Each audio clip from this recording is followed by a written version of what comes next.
여러분 안녕하세요. 믿고 보는 원불대 불교 대백과의 원영입니다.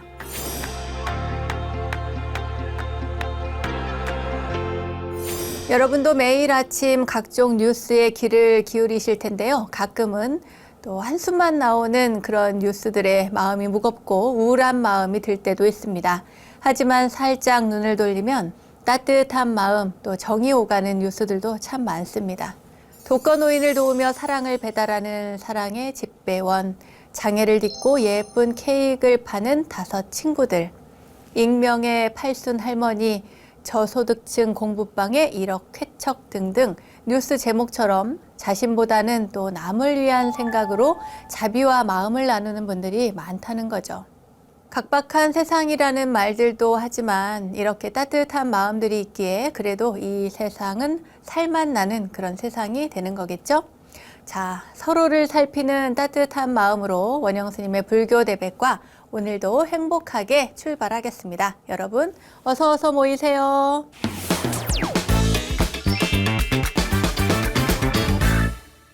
원영 스님의 불교 대백과 첫 순서는 알고 보면 약이 되는 수많은 불교 이야기들과 불교 지식을 내 안에 원영 스님의 불교 대백과 지식인 시간입니다.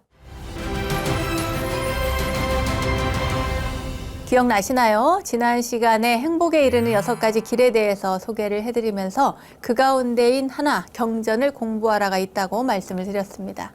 우리 인생을 밝혀주는 그런 수많은 경전 가운데 대한불교 조계종의 소위 경전인 금강경, 지난 시간에 이어서 오늘도 조금 더 알아보도록 하겠습니다.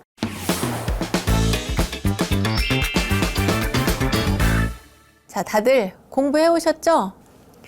일단 잠깐 복습부터 하도록 하겠습니다. 금강반야 바라밀경, 금강경, 이 경전은 사의성 급고도건에서, 기수 급고도건에서 부처님과 또 해공제일인 수보리존자의 문답 형식으로 구성이 되어 있습니다.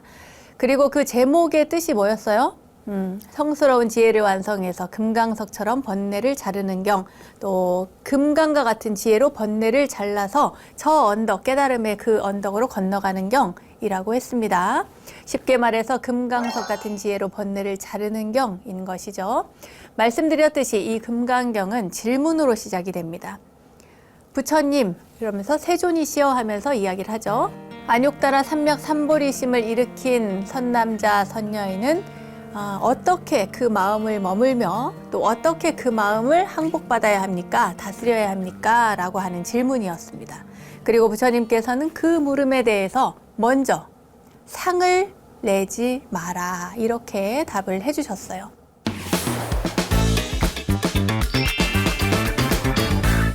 자, 그 상에 대한 설명해드렸죠. 상이라고 하는 것, 여기에서는 모양 상자를 썼지만 그 모양이나 형상이나 어떤 현상계의 모습들보다는 오히려 생각, 견해, 이 생각 상자에 더 가깝다는 얘기를 해드렸습니다. 어떤 선입견, 나라고 하는 생각, 내가 생각하는 것을 내세우는 것, 어떤 모양 지어서 내세우는 것, 이것을 상이라고 했습니다. 이 상의 종류에는 아상, 인상, 중생상, 수자상, 이 4가지 상을 내면은 더 이상 그 사람은 보살이라고 할 수 없다. 부처님께서 얘기를 하셨습니다. 자, 지난 시간에 아상에 대해서 설명을 해드렸는데 아상 공부하면서 제가 고무상무화의 그 3법인에 대해서 공부를 해오라고 했죠. 네, 그것을 바탕으로 해서 아상 잠깐 짚고 넘어가죠. 아상은 나라고 하는 관념이었습니다. 내가 있다라고 하는 생각, 말하자면 자기 중심적인 사고라고 했어요. 이게 나야. 나라고 하는 존재에 대한 어떤 확고한 그런 생각이 있으면 좀 남에 대한 생각이라든지 다른 것들에 대한 여타의 생각들이 조금 줄어듭니다. 그러니까 이제 자기중심적이고 이기적이고 이런 사람이 되는 거죠. 뿐만 아니라 나아가서 이 상이 많은 사람들은 좋은 일을 해도 너무 막 상을 내고 하다못해 또 이렇게 티를 내는 사람들이 있어요. 물론 이제 티를 내는 것에 있어서 좋은 일을 했을 때 내가 좀 티를 내서 다른 사람들이 함께 동참하는 그러한 좋은 점도 물론 있긴 합니다만, 금강경에서는 그런 얘기를 하는 것이 아니라 내가 하는 어떤 보살 행에 대해서 그 상을 내기 시작을 하면은 거기에 갇혀서 깨달음의 길로 나아갈 수 없기 때문에 상을 내려놓으라는 거예요.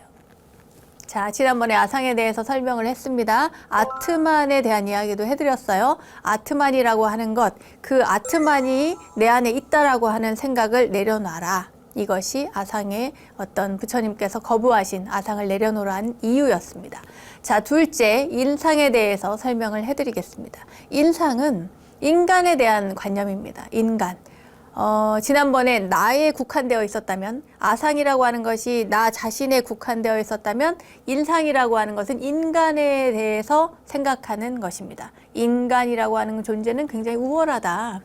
인간이라고 하는 것은 저 동물보다도 우월하고, 또 저 무생물보다도 우월하고, 인간이 어쨌건 이 지구상에서는 그 만물의 영장이라고 할 만큼 최고의 지위를 가지고 있는 것은 사실입니다. 하지만 그 인간이 최고의 지위가 되기까지 거쳐온 그 과정을 살펴보면 다른 과학책이나 생물학책이나 이런 것들을 보면은요, 간혹 가다가 보면은 조금 뭐라고 해야 되지? 조금 정말 자기 중심적인, 인간 중심적인 사고가 가득해서 불편할 때가 있습니다. 어쨌건 부처님께서는 인간에 대한 관념, 인간 중심적으로 생각하는 것을 내려놔라 라고 이야기를 하신 겁니다.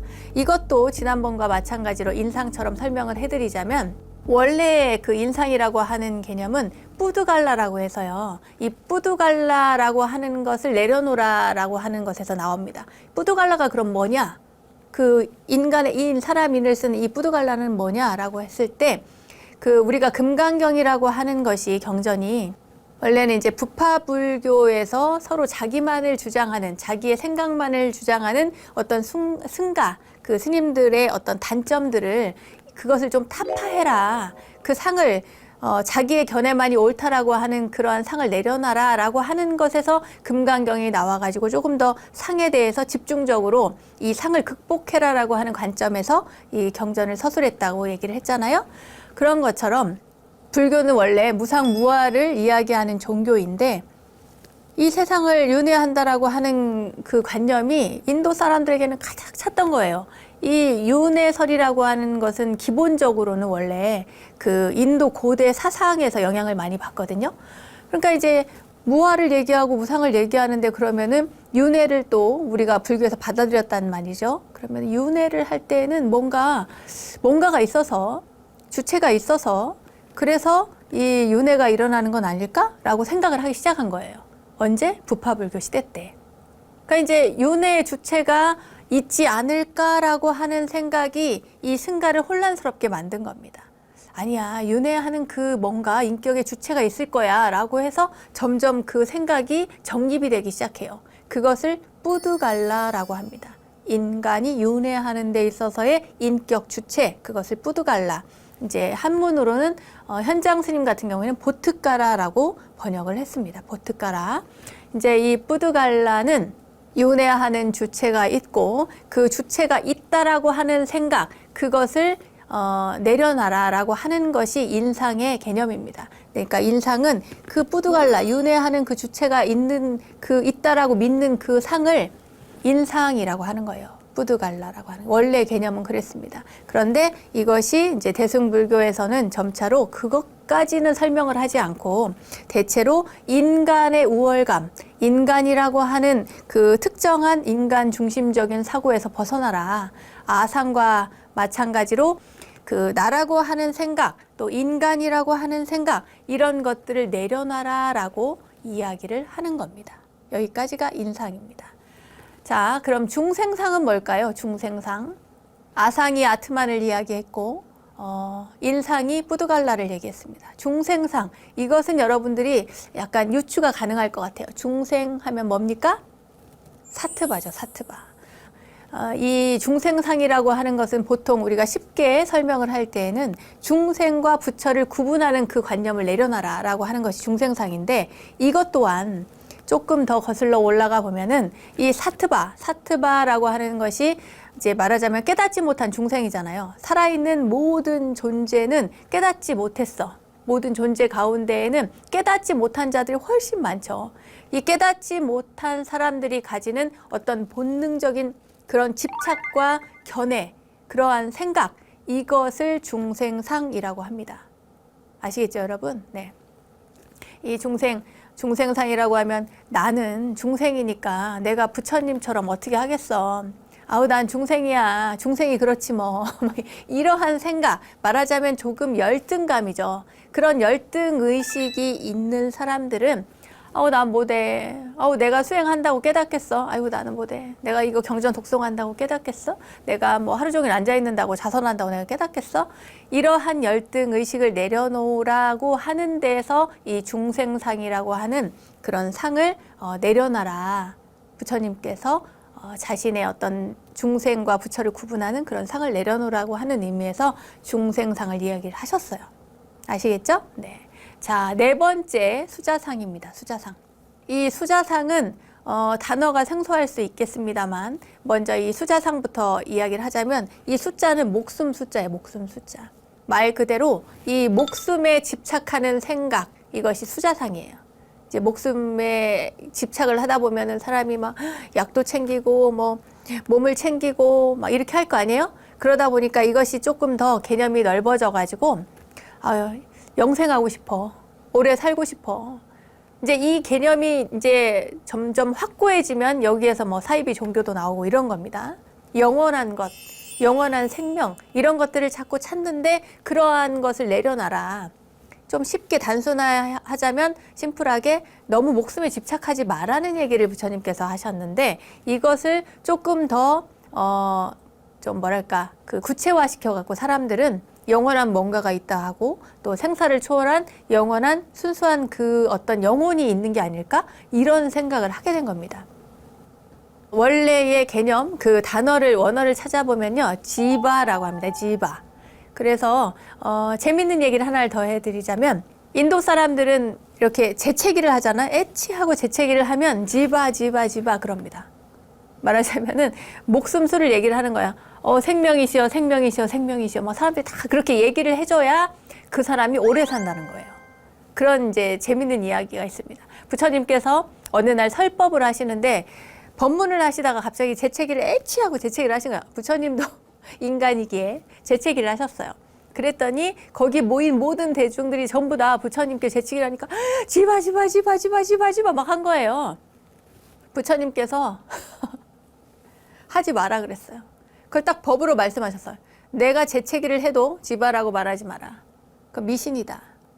승가의 그 어떤 그 승려도 출가자도 밖에 나가서 재채기를 했을 때 지바라고 말하지 마라. 이렇게 얘기를 한 거예요. 그래갖고 아무도 재채기 했을 때 그 지바라고 하는 단어를 못했어요. 말을 못했어요.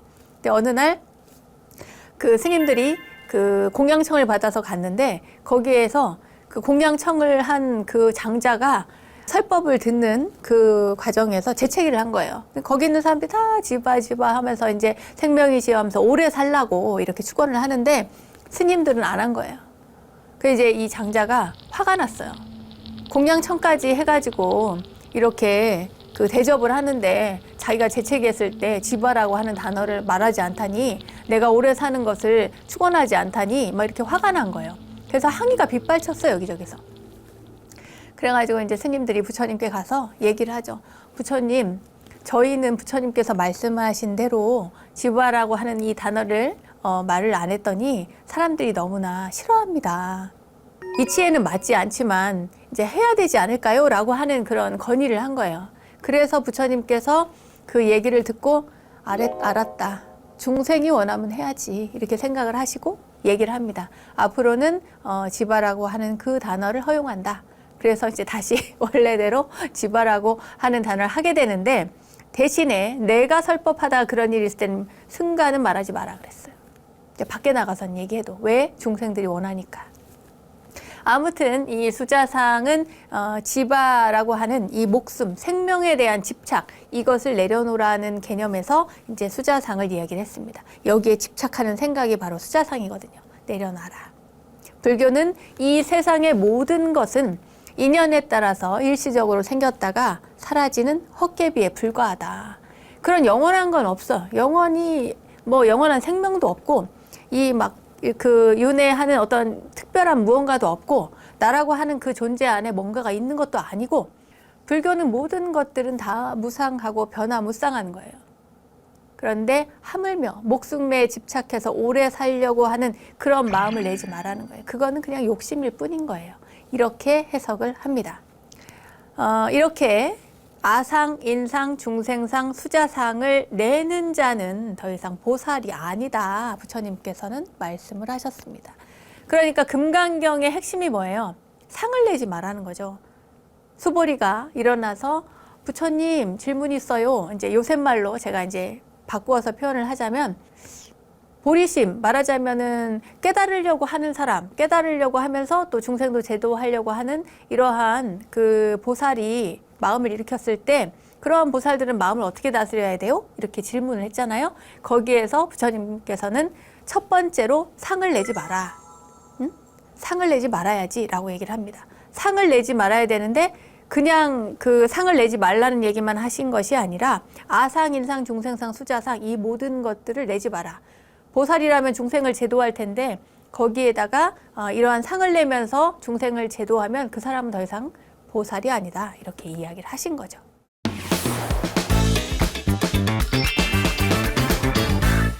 자, 이어가도록 하겠습니다. 사상에 대해서, 4가지 상에 대해서 이야기를 제가 이제 이렇게 해드렸는데, 지난 시간에 이어서 해드렸는데, 부처님께서는 상에 머물지 마라, 상을 내지 마라, 상에서 벗어나라. 보살이라면 남에게 베푸는 것에도 상을 내어서는 안 된다라는 이야기를 이어가십니다. 그것이 바로 무주상보시예요. 보살이라면 남에게 베푸는 보시를 할 때에도 상을 내지 않는 무주상보시를 해야 한다. 여기 무주상의 상도 뭐예요? 모양 상자를 쓰는 이 사상에 상을 내지 마라고 하는 그 상입니다. 제가 지난 시간이나 이번 시간이나 누누이 상에 대해서 얘기를 하는데요. 모양 상자를 쓰지만 생각상에 가까워서요. 그 견해라든지 생각이라든지 관념이라든지 합니다. 그런 것들을 내가 이렇게 내세웠을 때 그러한 것을 상이라고 합니다. 이것을 원어로 보면은 싼냐라고 합니다. 싼냐. 그러니까 싼냐를 내지 말라는 거예요. 이제 싼냐 말고도 다른 단어로도 이제 설명이 가능한데 저희는 여기에서 싼냐 한 단어만 가지고 여러분들께 설명을 해드립니다. 내가 뭔가를 베풀을 때 누군가의 보시를 할 때 그럴 때 내가 뭘 줬는지 그리고 누구에게 주었는지 이런 것들을 생각하지 말라는 거예요. 무엇을 베풀었는지 누구에게 베풀었는지 그러한 어떤 생각이나 자만심, 상을 내지 않고 온전한 자비심으로 베풀어야만 그 사람이 진짜 보살이라는 거예요. 내가 남을 위해서 베풀었다라고 하는 어떠한 생각이 있는 그러한 보시는 진정한 보시라고 볼 수 없다는 거죠. 이것이 바로 무주상보시입니다. 없을 무자에다가 머물 주자, 모양 상자. 상에 머물지 말라는 거예요. 상에 머무름이 없는 보시, 맑은 보시를 하는 것, 아무런 생각도 관념도 개념도 견해도 선입견도 주장도 없는 그러한 보시를 강조한 것이 바로 무주상 보시인 것입니다.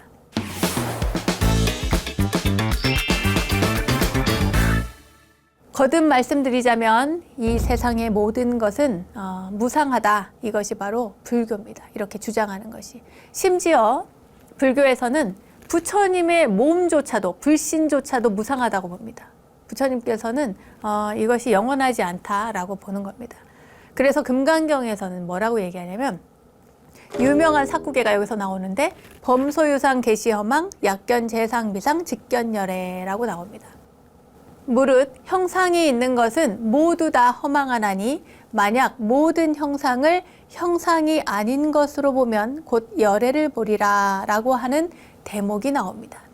자, 여러분 부처님을 보세요. 부처님은 어떤 모습이에요? 32상을 갖춘 부처님.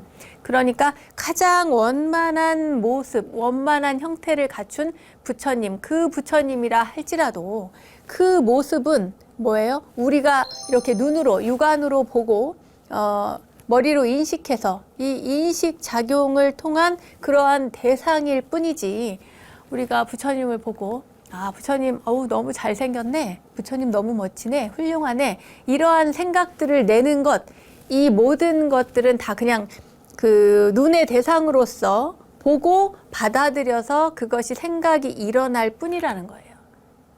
하물며 이제 부처님의 몸조차도 이런데 이 인간이니 생명이니 뭐 그 생명이 없는 존재 모든 것까지 전부 다 합해서 그것을 영원하다라고 보는 것은 그러한 견해는 잘못됐다라고 하는 것이 불교입니다. 이 범소유상 계시여망 약견 재상비상 즉견열애 굉장히 유명한 사구계죠. 다들 외우실 텐데 이 사구계와 비슷한 내용이 또 나옵니다. 뒤에 또 나와요. 뭐라고 나오냐면 야기 색견아 이음성구와 시인행사도 불능견열애 만약 육신으로서 나를 보거나 음성으로서 나를 구하면 이 사람은 잘못된 길을 가는 것이니 결코 열애를 볼 수 없으리라. 그냥 육신의 형상의 부처님을 보고 부처다라고 하면 그 사람은 제대로 된 부처를 본 것이 아니라는 거예요.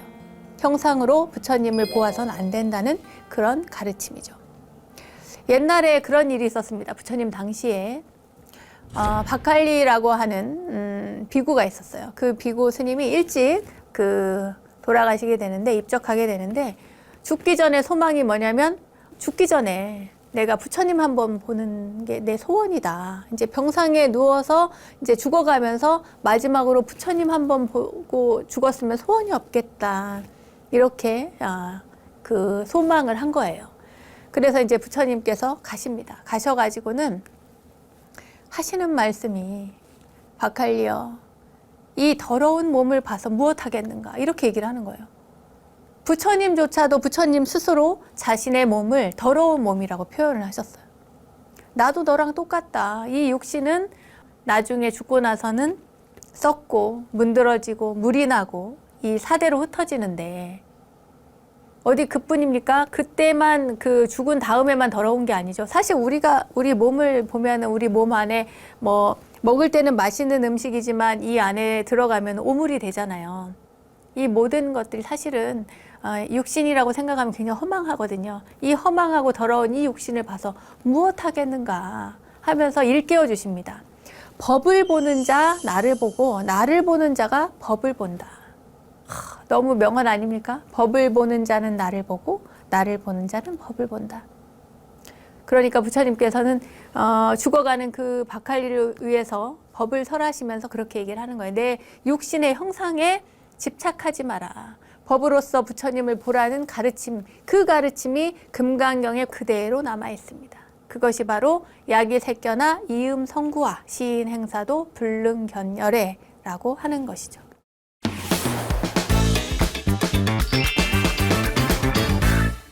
금강경에서는 이 외에도 아주 유명한 사구계가 많이 나오는데요. 해능대사라든지 여러 고승들을 깨닫게 한 유명한 구절이 있습니다. 바로 응무소주 이생기심이라는 겁니다. 응무소주 이생기심. 응당 머무는 바 없이 마음을 낼지니라 라고 하는 그런 대목인데요. 이 앞에서는 머무는 바 없이 상을 내지 말고 보시해라 이런 얘기를 했어요. 자, 금강경의 흐름을 다시 한번 짚어봅니다. 금강경의 흐름, 맨 처음에 수보리가 질문을 했어요. 부처님, 발볼이 심한, 발 안욕 따라 삼맥 삼볼이 심한 그런 선남자, 선녀인이 어떻게 마음을 머물며 어떻게 마음을 다스려야 할까요? 라고 질문을 한 거예요. 말하자면 안욕 따라 삼맥 삼볼이심을 낸 선남자, 선녀인은 누구예요? 보살이죠, 보살. 그럼 보살은 어떻게 마음을 머물고 어떻게 마음을 다스려야 될까요? 라고 질문한 거죠. 어떻게 마음을 머물라? 상을 내지 말라는 거예요. 상을 내지 말고 마음을 내라는 거예요. 상을 내지 말고 보시를 해라. 그죠? 그래서 그 상을 내는 자, 심지어 아상, 인상, 중생상, 수자상을 내는 자는 보살이라고 할 것도 없다. 그렇게 얘기를 하신 거예요. 그 다음에 이야기하시기를 무주상보시를 얘기했어요. 진심으로 발보리심한 그러한 보살이라면 상이 없는, 머무는 바 없는 그러한 보시를 해야 된다. 어디에도 집착하지 말고 보시를 해야 된다. 이것이 바로 부처님의 이야기였습니다. 그리고 이어서 뭐라고 얘기하시냐면 나조차도, 이 불신조차도 허망한 거다. 하물며 상을 내어서 무엇하겠는가라고 하는 이야기인 겁니다. 그러시면서 하시는 말씀이 머무는 바 없이 마음을 내라. 머무는 바 없이. 그런데 여기에서 우리가 중요한 거는요. 보살이라고 하는 것은 이 금강경에서는 머무는 마음이 없는 것, 상을 내지 않는 것, 이게 굉장히 중요한데 더 중요한 것은 뒤로 가면 뭐예요? 마음을 내는 것. 이게 굉장히 중요합니다. 우리가 이 세상이 허망하고 무상하고 이러니까 열심히 안 살아도 되겠네. 아유 뭐 그냥 이래도 하루 흘러가고 저래도 하루 흘러가고 이 세상 그냥 흘러가면 되겠네. 이런 마음이 아니고 이 세상은 무상하고 허망한 세상이지만 그때 그 순간만큼은 우리가 최선을 다해서 열심히 살아라. 말하자면 집착함도 없이 무상한 인생을 집착해서 무엇하겠는가라고 부처님께서 말씀하시면서 대신에 다시 그러면서도 마음을 내라는 거예요. 머무는 바 없이 마음을 내는 것은 결국 머물지 말고 마음을 내라는 이야기와 마찬가지입니다. 머무는 바 없는 마음이라는 것이 특별히 있어서 그걸 내는 게 아니고 머무는 바 없는 마음을 내는 게 아니라 머물지 말고 이건 딱 떨어지는 거예요. 앞에 건 딱 던져버리고 무상하니 마음이 상이 있도록 살지 말고 어떠한 마음도 그냥 순수한 마음, 맑은 마음을 내라는 거예요. 보시를 할 때에도 순수한 마음으로 맑은 마음으로 아무 생각 없이 그냥 탁 주는 거예요. 누군가에게 무언가를 줄 때는 무엇을 주었다는 생각도 없이 누구에게 주었다는 생각도 없이 그냥 탁 주는 거예요. 그리고 끝인 거예요. 아시겠죠, 여러분? 머물지 말고 마음을 내라고 하는 겁니다. 이 자기중심적인 사고에서도 벗어나고 집착에서도 벗어나고 사람이라고 하는 생각에서도 벗어나고 그리고 중생이라고 하는 생각도 벗어나고 목숨에 연연하는 바 없이 영원한 것이 없이 머무는 바 없이 집착 없이 상을 내지 말고 마음을 내라는 거예요. 금강경은 마음에 집착하거나 머물지 말 것을 중요한 조건으로 이렇게 강조를 하면서도 다시 그 마음을 내어서 자비행을 실천하라라고 알려줍니다. 그것이 바로 보살의 삶이기 때문이죠. 그래서 경전을 한번 살펴보면 이 내용이 나옵니다. 수보리야, 모든 보살 마하살은 이렇게 청정한 마음을 내야 한다. 형상에 얽매이지 않고 마음을 내야 하고 소리, 향기, 맛, 감촉, 의식에 얽매이지 않고 마음을 내야 한다. 어디에도 얽매이지 않고 그 마음을 내야 한다. 이것이 금강경 제10분 장엄정토분에 나오는 내용입니다. 응무소주 이생기심의 내용인 거죠.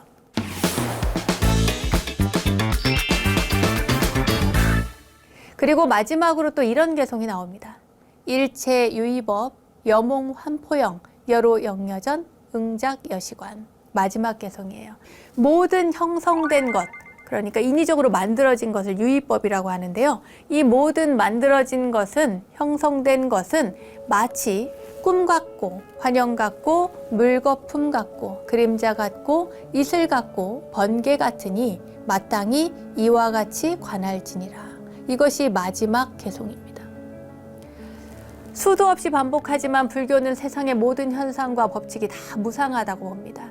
모든 것이 다 인연에 의해 생기고 인연에 의해 사라진다는 것이죠. 그래서 공이요 연기다 이런 이야기를 합니다. 세상의 어떤 존재나 가치도 절대적이지 않고 덧없고 허망하다. 이것을 마지막으로 한 번 더 강조해서 이야기한 것이 바로 이 개송입니다.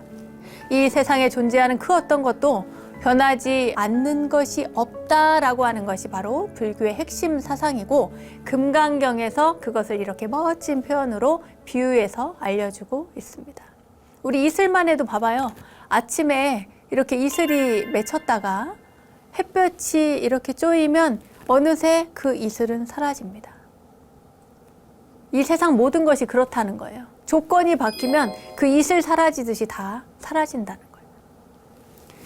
금강경이라고 하는 이 경전은 이렇게 이 세상이 얼마나 무상한지 무아인지 이런 것들 다 알려주는 것이죠.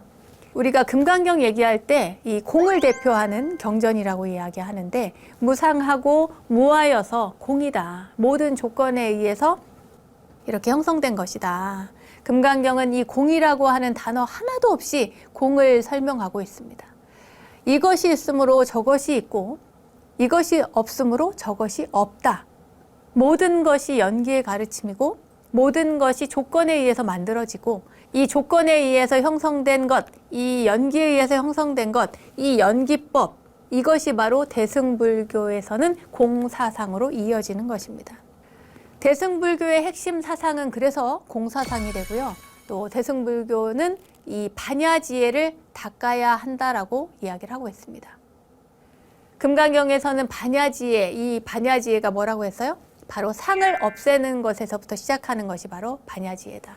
그리고 대승불교의 수행의 주체는 보살마하살, 보디사트바인데 그 모든 것, 자 보세요.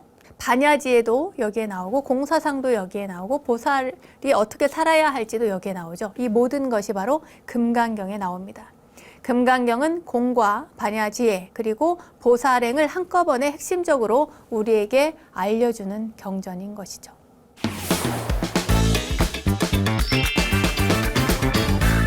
마지막으로 하나만 더 이야기를 하고 마치도록 하겠습니다. 이 금강경을 보다 보면요. 과거심 불가득, 현재심 불가득, 미래심 불가득이라고 하는 그런 단어가 나옵니다. 제가 이제 이 이야기를 어디에 넣을까 고민을 하다가 그냥 마지막에 이렇게 소개를 해드리는데요. 이 과거심 불가득, 현재심 불가득, 미래심 불가득 이 이야기는 유명한 스토리가 하나 있어요. 뭐냐 하면 금강경에 능통한 덕산 스님이라고 하는 스님이 옛날에 있었습니다. 그 스님이 금강경 하면 모르는 게 없다라고 하는 그런 스님인데 이제 길을 가다가 배가 너무 고팠어요. 배가 고파가지고 이제 보니까 어떤 할머니가 떡을 팔아요. 떡을 파는데 그 할머니에게서 떡을 사가지고 이제 내가 먹어야 되겠다 이렇게 생각을 한 거죠. 점심 때니까 그 할머니한테 떡을 사러 갔어요. 근데 이 할머니가 그 스님을 이제 알아보고 얘기를 해요. 뭐라고 얘기하냐면 스님께서 제가 질문을 하나 할 터이니 그 질문에 답을 하시면 제가 떡을 그냥 드릴 테지만 만약에 제 질문에 스님께서 답을 못 하시면 제가 떡을 팔지 않겠습니다. 이렇게 얘기를 하는 거예요. 이 노보살님이 그렇게 얘기를 하니까 이제 금강경에 대해서는 그 무엇이라도 자신이 있는 덕산 스님이었기 때문에 금강경에 대해서 이제 질문을 한다 하니까 좋다고 질문해보라고 이렇게 얘기를 한 거예요. 그러니까 이 노보살님이 떡 파는 노보살이 하는 이야기가 금강경에 보면 과거 신불가득, 현재 신불가득, 미래 신불가득 이러한 단어가 나오는데 그러면 스님께서는 어디에 점을 찍으시겠습니까? 라고 이야기를 하는 거예요. 근데 이 스님이 그 얘기를 딱 들었는데 이제 순간 딱 막힌 거예요. 그래서 대답을 못했어요. 이게 뭔 얘기지 하고 이제 딱 막히니까 그 금강경을 완벽하게 잘 안다고 이해한다는 그 스님이 점심을 굶었답니다. 자, 과거 신불가득, 현재 신불가득, 미래 신불가득이라고 하는 이 대목이 나오는데 어디에 방점을 두어야 하는가? 여러분 아시는 분들은 많이 눈치를 채셨겠지만 현재입니다. 현재. 이 불교라고 하는 것은 무상한 가르침을 이야기하죠. 그러다 보니까 과거라고 생각하는 것, 우리가 추억하는 이 과거도 다 이미 지나갔고 미래도 아직 다가오지 않았기 때문에 걱정할 것이 없다. 이렇게 이야기를 하는데 이것은 굉장히 통상적인 이야기고요. 가만히 살펴보면 이 모든 것은 현재를 거칩니다. 과거도 이 현재를 거쳐서 과거예요. 현재 이야기하는 제가 이렇게 이야기하는 이 순간 이미 지나가 버렸어요. 과거가 되어버렸다는 거예요. 현재에 남아있는데 그럼 미래는 뭐냐? 이 미래는 아직 다가오지 않은 현재일 뿐인 거예요. 과거는 지나간 현재고 미래는 아직 오지 않은 현재일 뿐인 거죠. 이 세상의 모든 것은 지금 이 순간만 존재하는 겁니다. 그래서 마지막으로 제가 이 소개를 해드리는 이유는 여러분께서 금강경의 모든 가르침을 다 이렇게 이해를 하시고 또 수행을 하시고 경전을 독송하시고 사경을 하시고 열심히 살아도 이 순간 매 순간순간 최선을 다해서 상을 내지 않고 마음을 내는 그런 보살이 되지 않으면 아무 의미가 없다는 거예요. 과거에 집착해서 과거에 내가 어떻게 살았는데 내가 과거에 수행을 얼마나 했는데 과거에 어떻게 공부했는데 이런 생각을 하면 의미가 없다는 거예요. 앞으로 할 거야. 앞으로 정진할 거야. 내가 동안거에 가서 공부 열심히 할 거야. 이런 것은 아무 의미가 없다는 거예요. 지금 하는 것이 중요합니다. 지금 여러분께서 이 방송을 시청하시면서 열심히 공부하고 집중하고 계시다면 여러분은 가장 수행을 잘하는 보살인 것입니다. 불교 지식을 내 안에 원불대 지식인 시간, 오늘은 재미있는 금강경 이야기 2탄을 여러분께 해드렸습니다. 금강경이라고 하는 이 경전, 지혜 완성 그리고 통찰하는 지혜로 볼 수가 있는데요. 이 반야 지혜로서 번뇌를 잘라내고 그리고 바람일 행을 통해서 저 언덕으로 건너갑니다. 그 대표적인 반야 지혜, 그것이 무엇이냐? 상을 극복하는 것이다. 여러분들께 소개를 해드렸습니다. 그리고 머무는 바 없는, 머물지 않고 마음을 내어서 여러분들이 열심히 이 순간에 충실하면서 보살 행을 닦아야만 된다. 그것이 바로 금강경 핵심적인 가르침입니다. 불교 지식을 내 안에 원불대 지식인, 오늘은 여기까지 하겠습니다.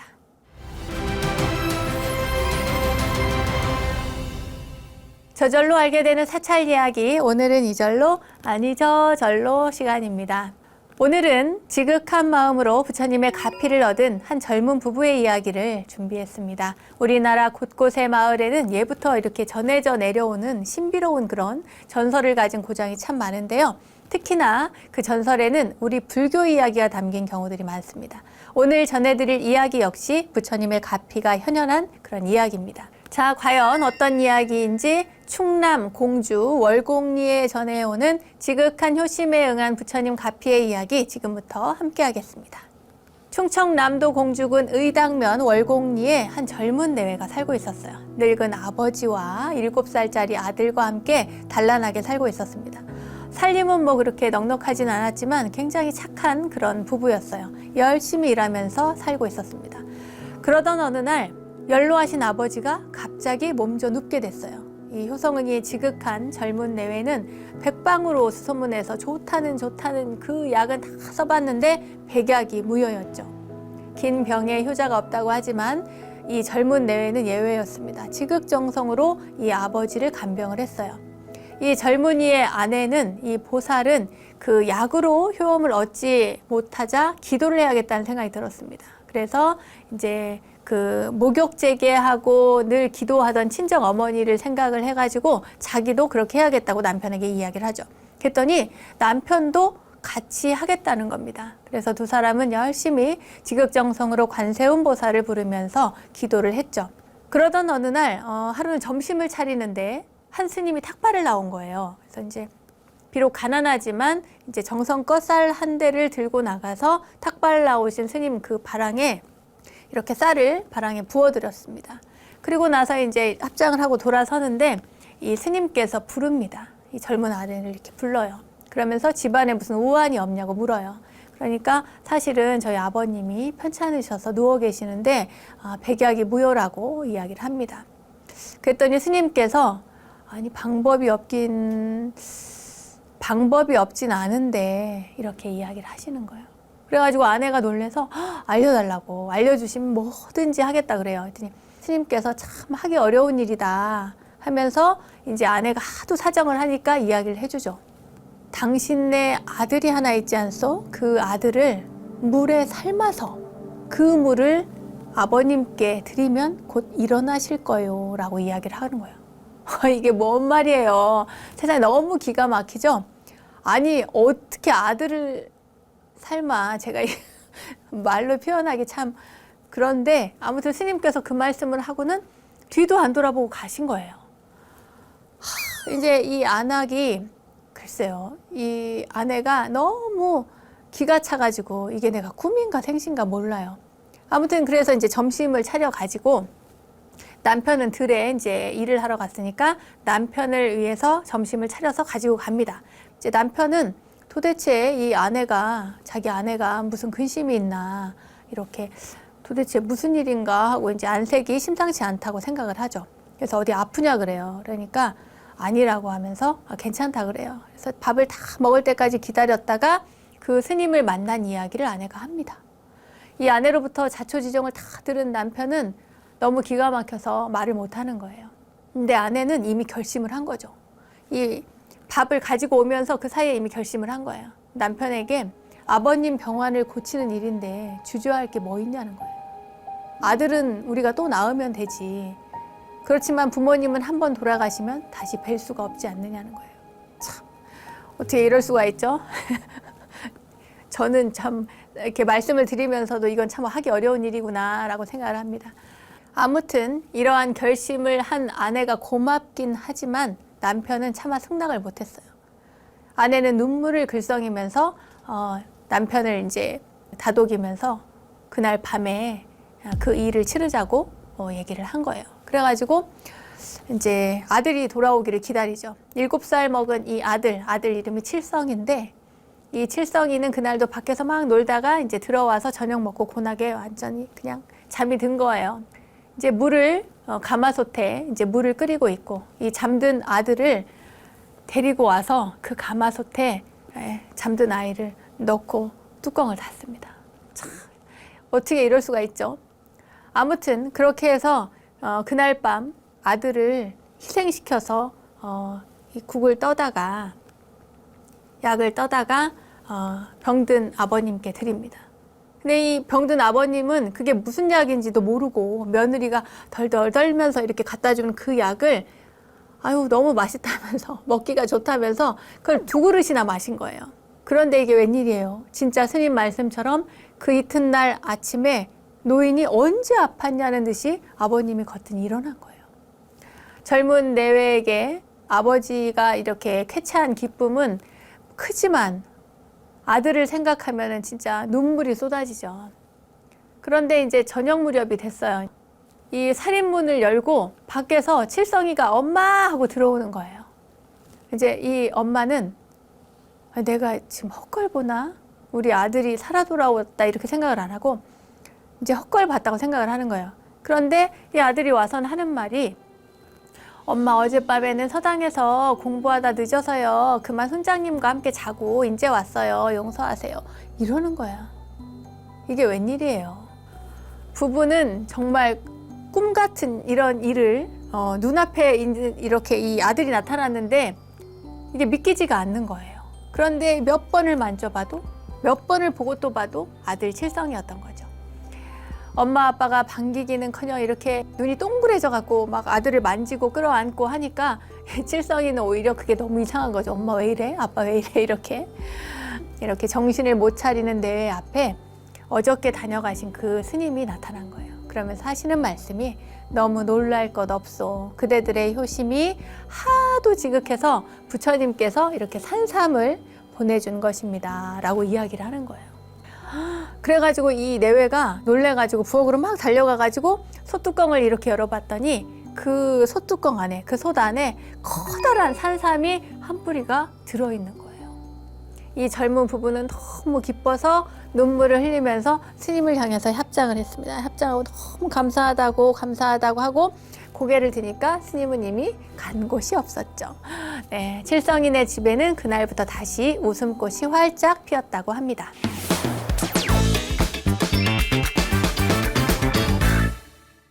원영스님의 불교 대백과 오늘도 즐거운 시간 되셨나요? 세상의 모든 불교 이야기를 모아서 전해드리고 있는 원영스님의 불교 대백과, 오늘은 지난 시간에 이어서 불제자들의 필수 상식이라고 할 수 있을까요? 재미있는 금강경 이야기라는 주제로 지난 시간에 이어서 금강경 이야기를 전해드렸고요. 지극한 효성과 불심으로 부처님 가피를 입은 월곡리 젊은 부부에 대한 이야기를 전해드렸습니다. 자, 알매지혜가 가득한 시간 원불대, 오늘은 여기까지입니다. 다음 원불대 이야기들도 여러분 기대해 주시고요. 저는 여기서 인사드리도록 하겠습니다. 믿음직한 원불대, 믿고 보는 원불대, 다음 시간도 잊지 마세요. 감사합니다.